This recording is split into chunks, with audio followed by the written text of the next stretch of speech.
건강을 위한 선택이 항상 좋은 결과를 주는 것은 아니다. 퇴직 후 가장 신경 쓰게 되는 게 뭘까? 바로 건강이다. 일할 때는 바빠서 내 몸을 돌볼 겨를이 없었지만, 이제는 시간도 있고 여유도 있으니 건강을 위해 이것저것 챙기게 된다. 매일 걷기 운동을 하고 음식도 신경 써서 먹고 영양제도 하나둘씩 챙긴다.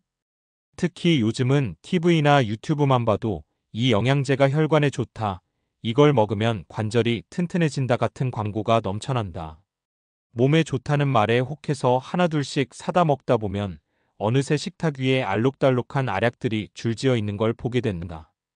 그런데 우리가 챙겨 먹는 이 영양제들 정말 다 우리 몸에 좋기만 할까? 60대 정 여사도 퇴직 후 건강을 위해 영양제를 열심히 챙겨 먹었지만 예상치 못한 일이 벌어졌다. 오히려 혈압이 급등하면서 병원 신세를 지게 된 것이다. 도대체 무슨 일이 있었던 걸까? 그리고 우리가 건강을 위해 영양제를 먹을 때 주의해야 할 점은 무엇일까? 오늘은 정 여사의 사례를 통해 영양제를 잘못 섭취했을 때 생길 수 있는 문제들과 우리가 건강한 삶을 위해 어떤 점을 조심해야 하는지 이야기해 보려고 한다. 1. 정 여사의 이야기. 혈압을 낮추려다 오히려 높아졌다. 정 여사는 퇴직 후 건강을 최우선으로 생각했다.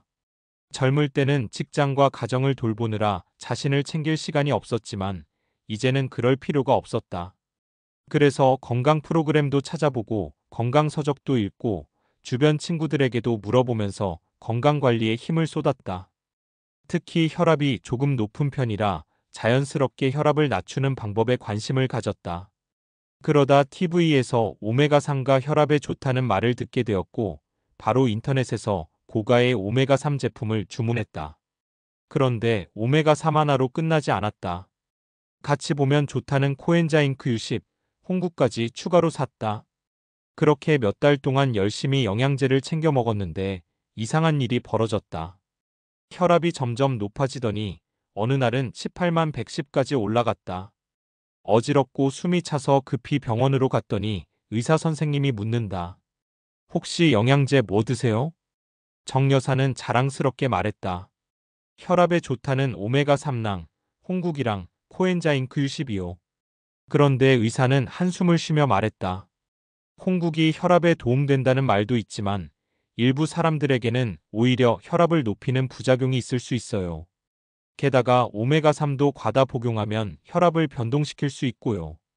정 여사는 깜짝 놀랐다. 건강을 위해 먹었던 것들이 오히려 건강을 해치고 있었던 것이다.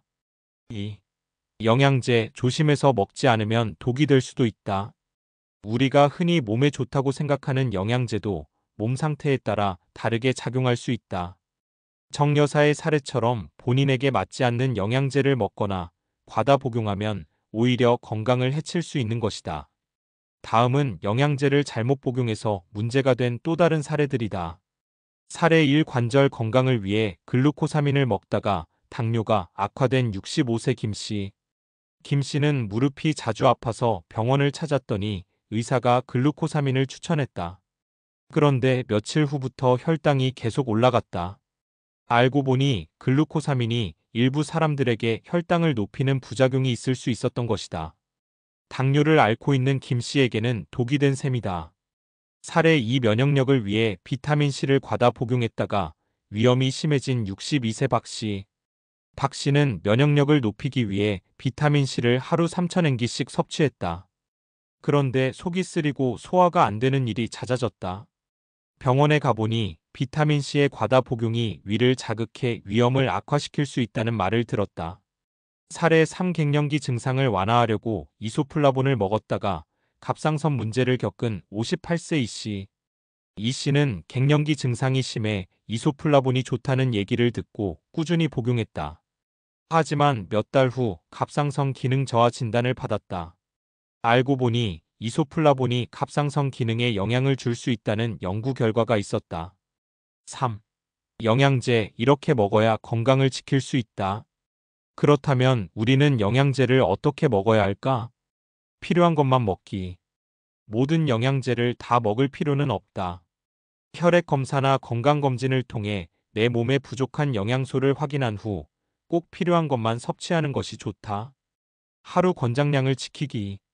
영양제라고 무조건 많이 먹는 것이 좋은 게 아니다. 오히려 과다 복용하면 부작용이 생길 수 있다. 하루 권장량을 초과하지 않도록 주의하자. 의사나 약사와 상담하기. 영양제도 약과 마찬가지로 몸 상태나 기존에 먹고 있는 약과의 상호작용을 고려해야 한다. 가능하면 의사나 약사와 상담 후 복용하는 것이 안전하다. 자연식을 우선하기. 영양제에 의존하기보다는 균형 잡힌 식사를 통해 영양소를 섭취하는 것이 가장 건강한 방법이다. 비타민이나 미네랄은 음식에서 섭취하는 것이 흡수율도 높고 부작용도 적다. 결론 영양제 많이 먹는다고 건강해지는 것은 아니다. 정 여사는 병원에서 홍국과 오메가3를 끊고 대신 식습관을 개선하는 방법으로 혈압을 관리했다. 몇 달 후 그녀의 혈압은 안정적으로 돌아왔다. 우리도 건강을 위해 영양제를 챙겨 먹을 수 있지만 무조건 많이 먹는다고 좋은 것은 아니다. 내 몸에 맞는지 제대로 된 양을 먹고 있는지 의사와 상담했는지 꼼꼼히 따져보고 섭취하는 것이 중요하다. 결국 건강한 삶을 위한 가장 좋은 방법은 균형 잡힌 식사, 꾸준한 운동, 그리고 스트레스 관리다. 영양제는 보조수단일 뿐 건강의 주인공이 될 수는 없다는 것을 기억하자. 4. 영양제 과다 복용의 위험성 과유불급의 교훈. 영양제는 우리 몸에 필요한 영양소를 보충하는 중요한 도구입니다. 하지만 그에 따른 과다 복용은 오히려 건강을 해칠 수 있다는 사실을 간과해서는 안 됩니다.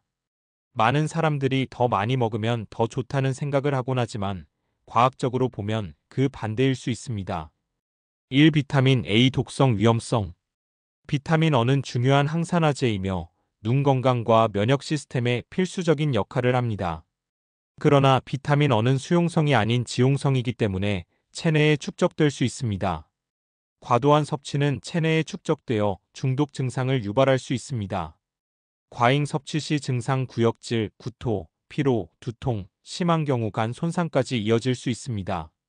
권장량 성인 기준으로 하루 900mcg 이하를 권장하며 그 이상을 장기간 섭취할 경우 독성이 나타날 수 있습니다.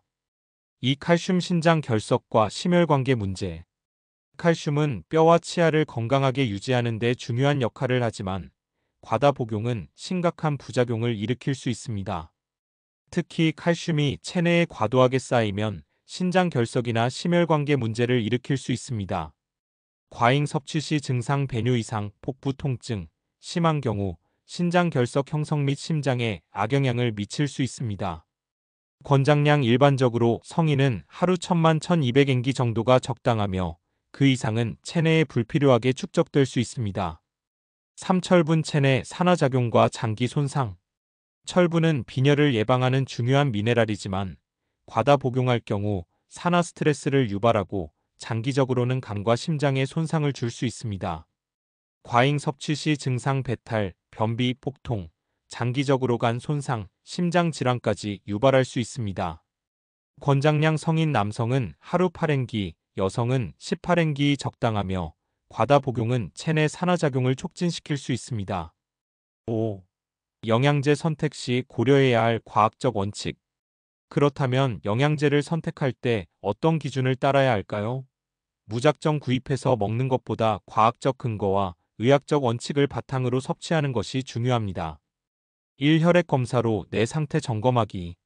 혈액 검사를 통해 나의 영양 상태를 점검하는 것이 우선입니다.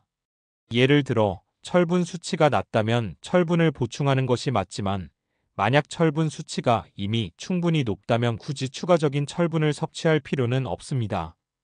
과학적 근거 과도한 영양소의 섭취는 체내 균형을 깨트려 부작용을 일으킬 수 있습니다.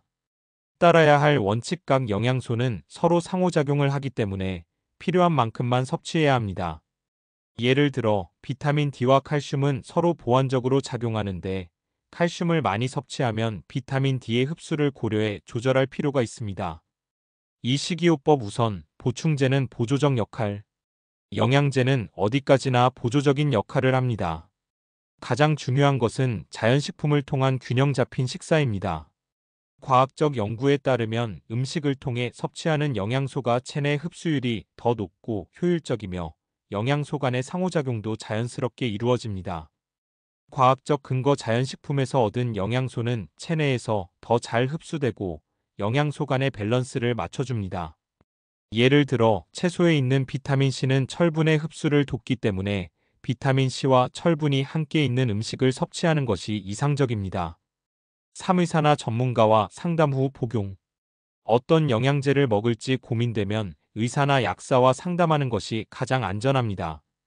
특히 기존에 병력이 있는 경우 또는 다른 약물을 복용하고 있다면 영양제와의 상호작용을 고려해야 합니다.